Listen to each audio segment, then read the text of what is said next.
The ColecoVision Kickstarter is interesting. You started off. It's I like the it's interesting to me only as far as I really like the ColecoVision. I think it's got a fun library of games. It's got some really good arcade ports.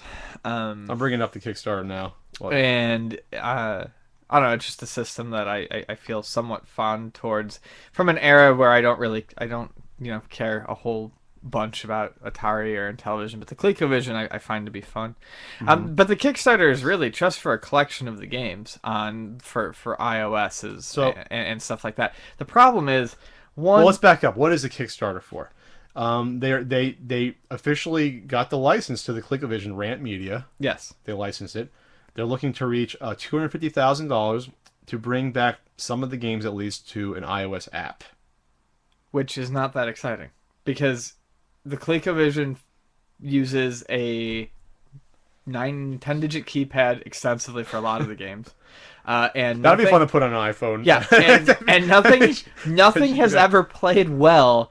No joystick-based game has ever played well. So it's interesting that I like that there's interest in the ColecoVision. I really wish that a collection of ROMs for a smartphone app was not what they were doing with it.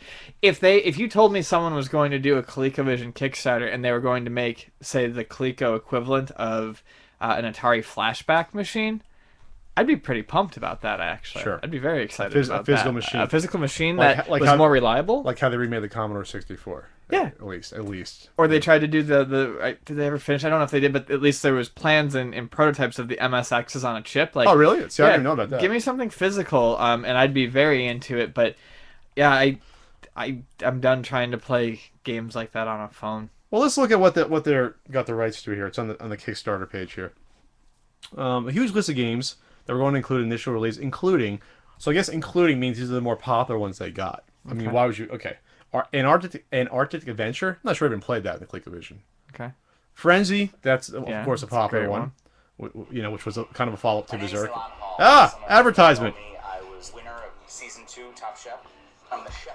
Don't worry, guys. We're just playing in the bush leagues. And that was my webcam seeing what I like. So I like food. So this is the list of games that they have. Frenzy, good game. Yeah. Pepper 2.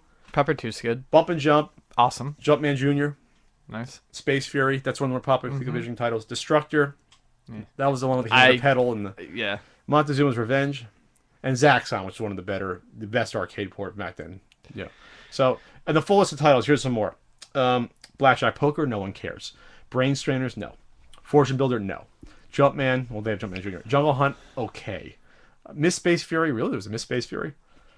Super Action Boxing, no one's going to care. Super Action Football, no one's going to care. Super Action Baseball, no one's going to care. And Super Action Soccer, no one's going to care. So it actually sounds worse. Because when you realize they won't be able to get the license for stuff like Donkey Kong Jr. from Nintendo, they won't be able to get a lot of the arcade ports, probably, because they don't own them. I wasn't necessarily holding out for Donkey Kong or Donkey Kong Jr. What I would have hoped to have seen is Mr. Doe, because that's a really good version of it. And this is obviously maybe wishing, but Smurfs is kind of an iconic Coleco game. That was the only system it was really on. No, it was on Atari as well, but it just wasn't as good. It didn't look good. Yeah, or Pac-Land. And I would have liked to have this one is just a wish, but it had a great version of Star Wars arcade game. It did. Hard to find. Yeah. Uncommon ColecoVision game. So they want $250,000. I feel like that's a lot for what they're doing. Once they get the rights, they just got to get the ROMs and make an emulator for it. And, I mean, you know what I mean? How hard is it? I'm sure that they'll probably even use an emulator on the internet or license one already. There's ColecoVision emulators out there. So what exactly are they doing besides putting a wrapper around this and making a simple control scheme? What are they going to be doing? I don't know. Look, I'm feeling somewhat restrained today, but yeah, I feel like that's a lot of money for something that's not going to take a ton. So it looks like it's $10 for the app. Get a copy of the ColecoVision app, free for life. Your name listed on the website's backer, blah, blah, blah. And then obviously the perks go up from there on Kickstarter. If you don't know, Kickstarter has levels of pledges and what you get for that. So my point is, $250,000 seems extreme for something that, unless the rights to all those games cost $250,000, which I highly doubt. Because out of all those games, which ones...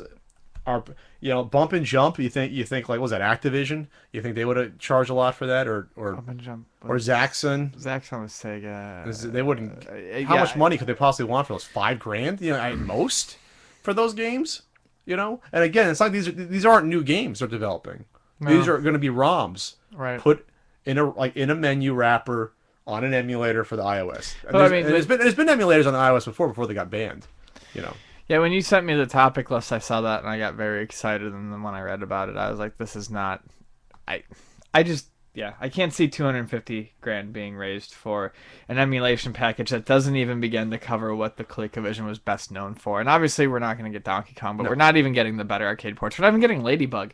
Ladybug is great on there. Mousetrap. Yeah, you're missing a lot of solid stuff, and they're not even giving you the oddball stuff that probably wouldn't cost that much, but would entice people, like Campaign 84, I think. Okay. The weird stuff like that. Well, to their credit, they're saying they're starting out with that, but honestly, you think for $250,000, if you got like half the ColecoVision library, or something like that, if you got like 80 games, then I could say okay.